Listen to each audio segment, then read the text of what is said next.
মাধ্যমিকের পর যারা আর্টস নিয়ে পড়বে বলে ভাবছো, এই ভিডিওটা বেসিক্যালি তাদের জন্য।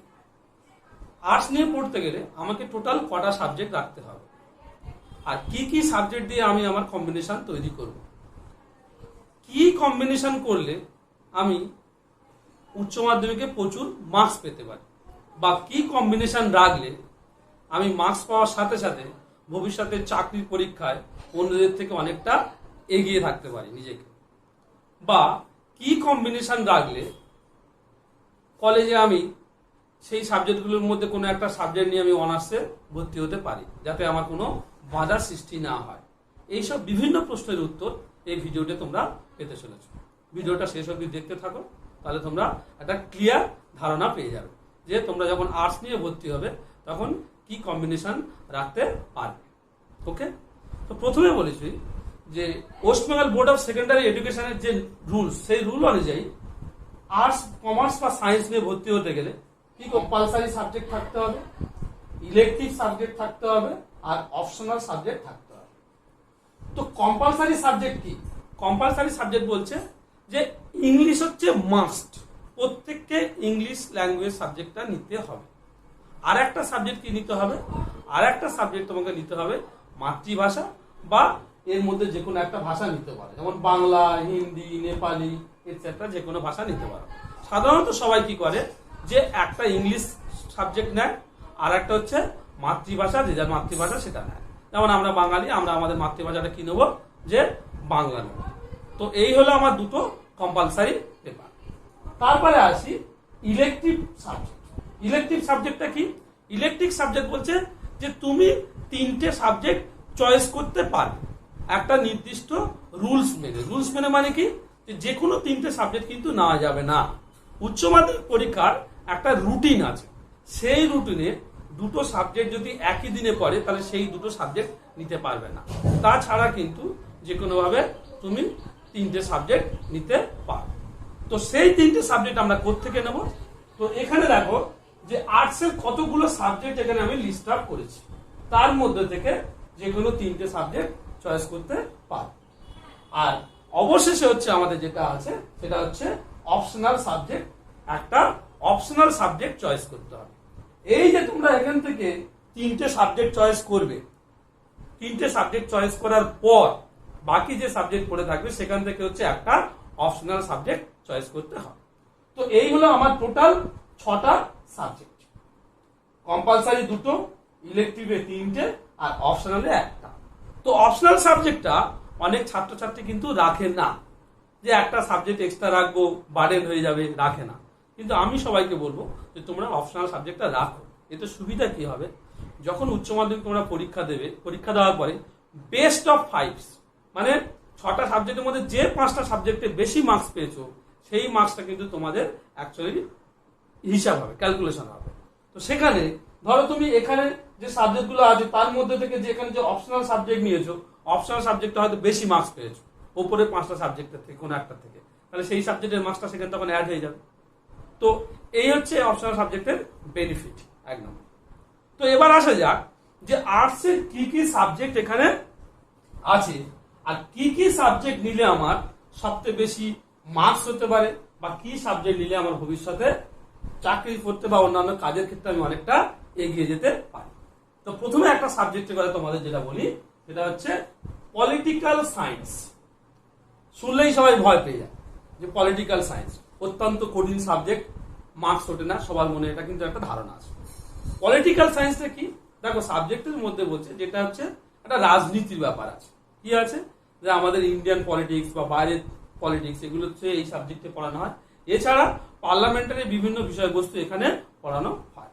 কি করে সরকার গঠন হয়, রাজ্যসভায় কি হচ্ছে, লোকসভায় কি হচ্ছে, বিধানসভায় কি হচ্ছে, এইসব বিভিন্ন ঘটনাবলী এই সাবজেক্টে পড়ানো হয়। তো পলিটিক্যাল সায়েন্সের ব্যাপারে একটা বলি যে পলিটিক্যাল সায়েন্স সাবজেক্টটা যদি কেউ ভালো করে বোঝে তাহলে আগামী দিনে চাকরির পরীক্ষায় সে অন্যদের থেকে অনেকটাই এগিয়ে যাবে। কারণ যে কোনো চাকরির পরীক্ষায়, বিশেষ করে WBCS, ইউপিএসসি আন্ডারে IAS, IPS, তারপর মিসলেনিয়াস, ক্লার্কশিপ, যে কোনো পরীক্ষায় কিন্তু পলিটিক্যাল সায়েন্সের প্রশ্ন থাকবে এবং অনেকটা পরিমাণ প্রশ্ন থাকে। তো পলিটিক্যাল সায়েন্স হচ্ছে তাই, স্কোরিং একটু 11-12 কম হলেও কিন্তু যদি কেউ এই সাবজেক্টটা নেয় আগামী দিনে কিন্তু সে কিন্তু অনেকটা অন্যদের থেকে এগিয়ে যাবে। ঠিক সেম পলিটিক্যাল সায়েন্সের পাশে হচ্ছে আছে হিস্ট্রি। এটাও আমরা অনেকে নিতে চাই না, কিন্তু হিস্ট্রিও তাই। হিস্ট্রি তোমরা ক্লাস 10-এ পড়েছো, কম বেশি হিস্ট্রি সম্পর্কে জানো। হিস্ট্রিটাও কিন্তু আগামী দিনে যে কোনো কম্পিটিটিভ পরীক্ষার জন্য কিন্তু হিস্ট্রি থাকবেই। মানে তোমরা যদি হিস্ট্রি নাও তাহলে কিন্তু যে কোনো কম্পিটিটিভ পরীক্ষায় হিস্ট্রি প্রশ্ন থাকে। এটা তোমাদের ক্ষেত্রে কিন্তু খুব লাভজনক হবে যদি হিস্ট্রি রাখো।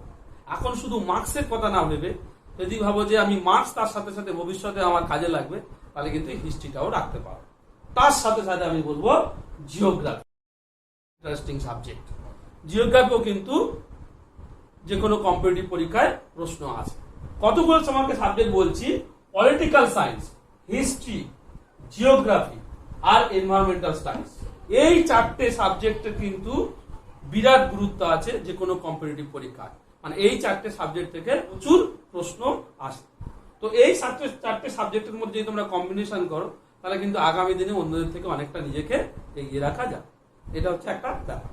আর একটা ব্যাপার, যদি শুধু মার্কসের কথা ভাবো যে আমি 11-12 শুধু মার্কস পেতে চাই, তাহলে কিন্তু বা সেই সাবজেক্ট নিয়ে আমি অনার্স করতে চাই, তাহলে কিন্তু তাদের জন্য কিন্তু খুব ভালো হচ্ছে সাবজেক্ট যেমন সংস্কৃত। সংস্কৃতে কিন্তু প্রচুর পরিমাণে মার্কস পাওয়া যায়। পরে সংস্কৃত অনার্স নিয়ে পড়তে পারো, স্কুলের চাকরি, কলেজের চাকরি ইত্যাদি পরীক্ষা দিতে পারো। আর সাবজেক্ট কি, যেমন হচ্ছে ফিলোজফি।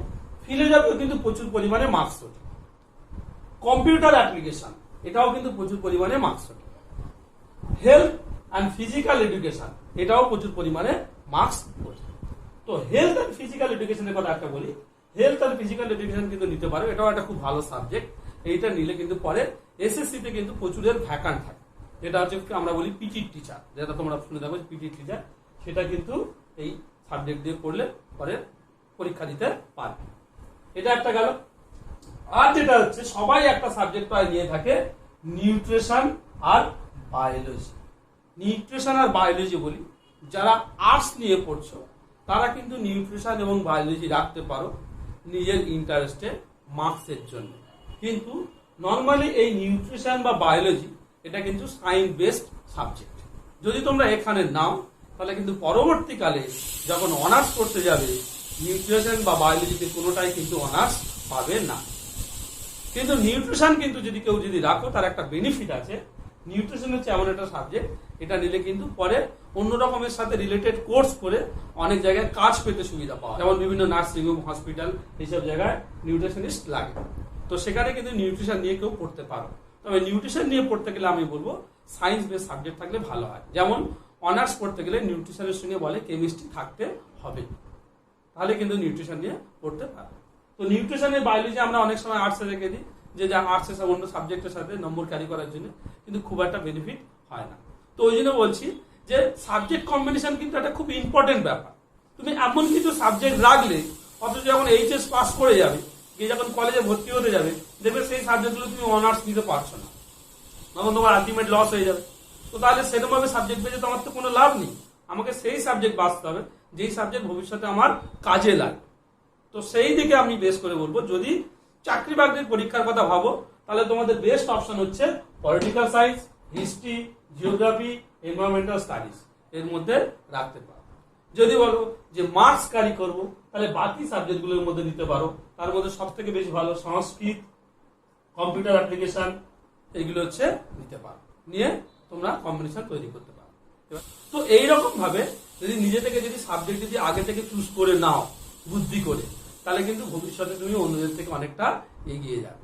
তো আমার এই কথাটা এখানে বলার আছে। অনেকেই দেখবে আর্টসে ভর্তি হয়, যে কোনো একটা সাবজেক্ট নিয়ে পড়তে শুরু করে দেয়। এর ভাবে কিন্তু পড়া ঠিক নয়। আগে নিজেকে প্ল্যানিং করে সাবজেক্ট চয়েস করতে হবে। ওকে, বোঝা গেল?